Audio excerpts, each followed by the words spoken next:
La colección Ideas en la Educación Argentina de la Universidad Pedagógica de la Provincia de Buenos Aires reúne títulos representativos de las diversas tradiciones pedagógicas. Además, cuenta con un video y un estudio crítico que enriquecen y facilitan el abordaje de la obra, del autor y su época. Darío Pulfer.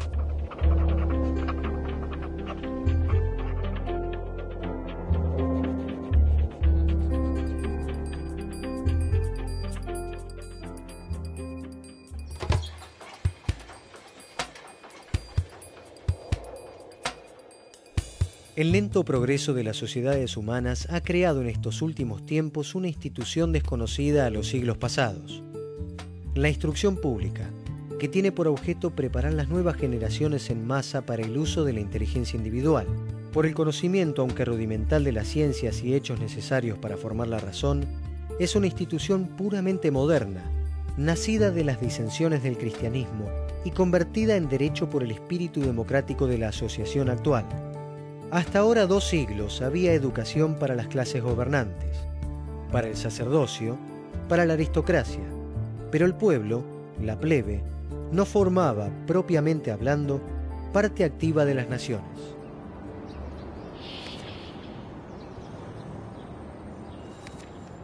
Domingo Faustino Sarmiento nace en febrero de 1811 en la provincia de San Juan. En su juventud, crea el diario El Sonda. Es maestro y fundador de escuelas. Durante su exilio en Chile es periodista y además dirige la primera escuela normal de preceptores de América Latina. Los viajes que emprende por Europa y América del Norte son fuente de información para sus producciones intelectuales. Asume diferentes roles en la función pública. Es jefe del departamento de escuelas, senador provincial, gobernador de la provincia de San Juan. Se desempeña como diplomático y es electo presidente de la Nación. Las iniciativas políticas de Domingo Faustino Sarmiento dejan una impronta imborrable en el sistema educativo argentino.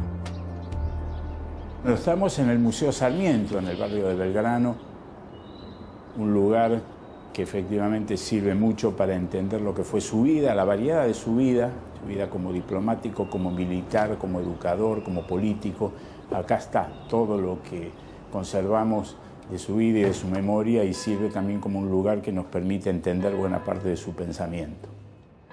Educación Popular es un libro que nace como un diario de viajes. Es el viaje que Sarmiento realiza por los países europeos, por Estados Unidos, enviado por el gobierno de Chile. En esa época, estamos hablando de 1847, 1848, Sarmiento era un exiliado político en Chile, era director de la Escuela Normal, formación de maestros chilenos en Santiago, y el gobierno chileno lo envía a Europa para estudiar los sistemas educativos europeos y ver qué de eso se podía aplicar en nuestras tierras.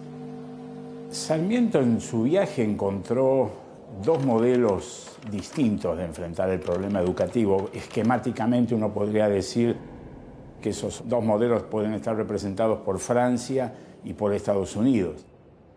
El modelo francés, el modelo europeo, es un modelo muy centralizado y eso implicaba entonces que el gobierno de la educación estaba en manos de la administración central, con muy poca autonomía a los poderes locales, a los propios directores de escuela, etc.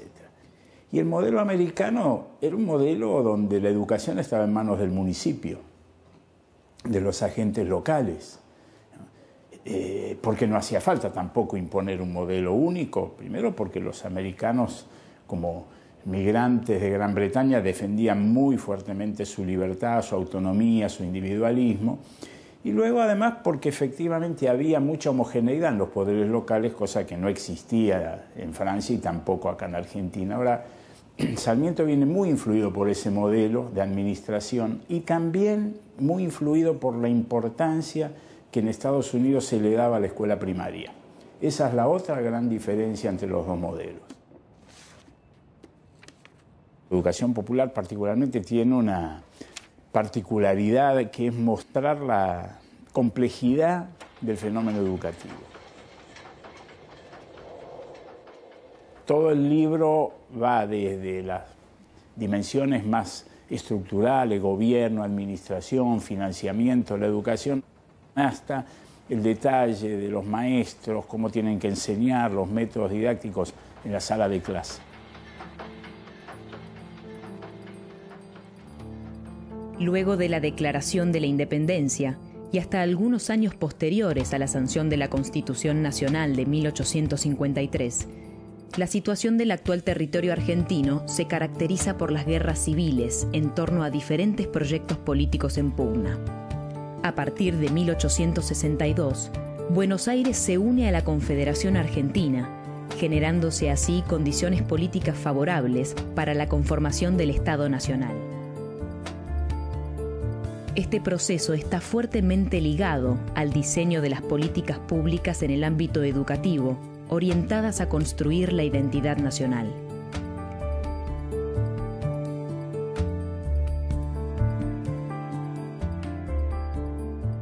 Cuando él analiza el gobierno de la educación, toma dos grandes temas: administración y financiamiento.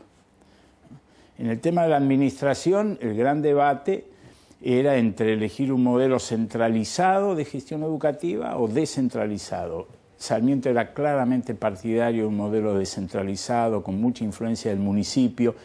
Cuando él fue director general de escuelas en la provincia de Buenos Aires, impulsó una ley de educación creando los consejeros escolares municipales, que todavía hoy existen sin grandes funciones, porque en el debate educativo argentino más bien predominó la otra corriente, la más centralista. La ley 1420 es eso. En la ley 1420 aparece un modelo de gobierno de la educación muy centralizado, que tenía que ver con la idea de crear el Estado-Nación en base al pensamiento porteño, al pensamiento de la administración central.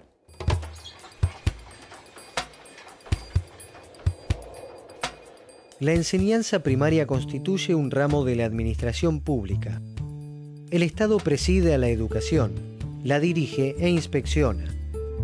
Todo niño en el Estado debe recibir educación. La masa total de la renta para sostener las escuelas debe ser proporcionada al número de niños de 4 a 16 años que haya en el Estado.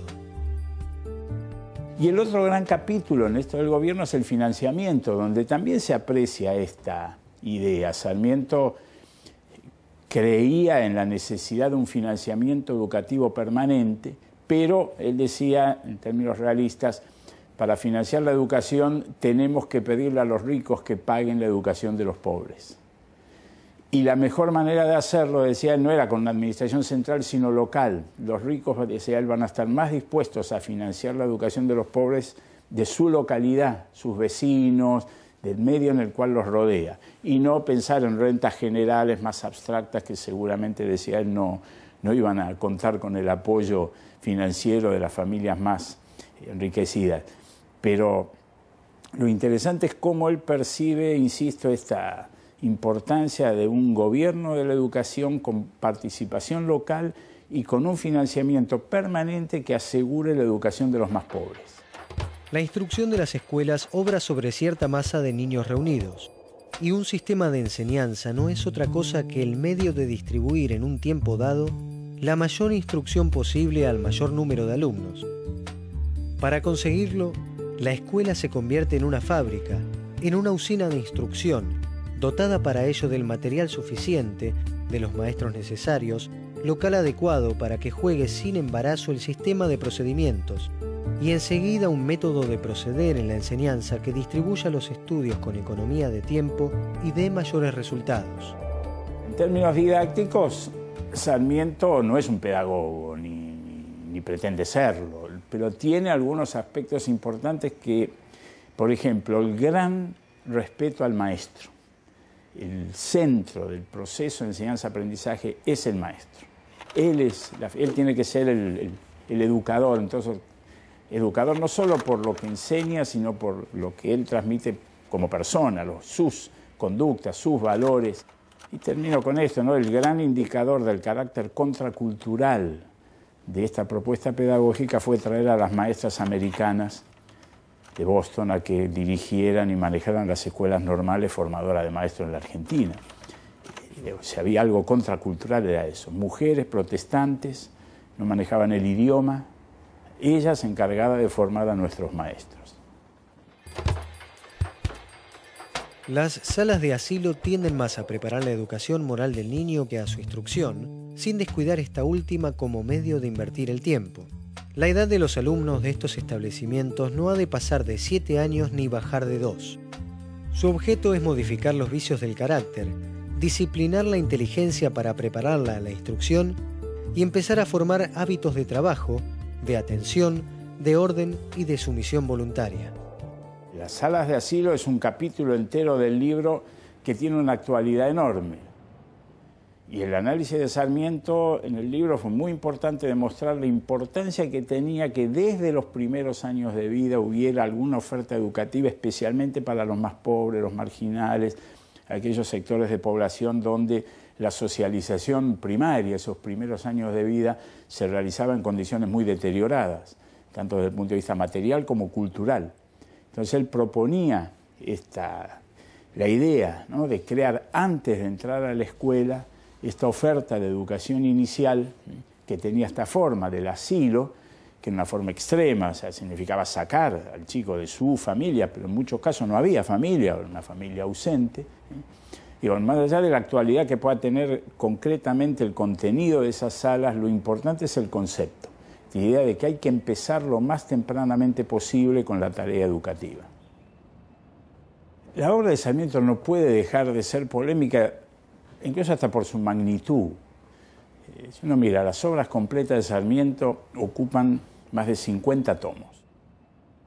Creo que hoy estamos en condiciones de mirar a Sarmiento con una perspectiva más distante y que nos permita dejar de lado esos aspectos que forman parte de las contradicciones de un hombre que evolucionó, que fue un gran combatiente, en el sentido que entonces pudo haberse equivocado, y recuperar lo mejor de su tradición, que es esta apuesta fuerte a la educación popular. Y la pasión. Lo que uno puede más admirar en Sarmiento es esa pasión por llevar adelante sus ideas. A veces uno piensa que las cosas no son posibles, porque son muy difíciles. Bueno, Sarmiento siempre llevaba el límite de lo posible al extremo. Por eso era desmesurado. Y esa parte desmesurada del pensamiento sarmientino tiene su valor, tiene una gran importancia, y yo creo que eso es lo que a mí más me atrae, más admiro y también más le envidio, porque hay que tener mucha capacidad para ponerle tanta pasión a las cosas como le puso él.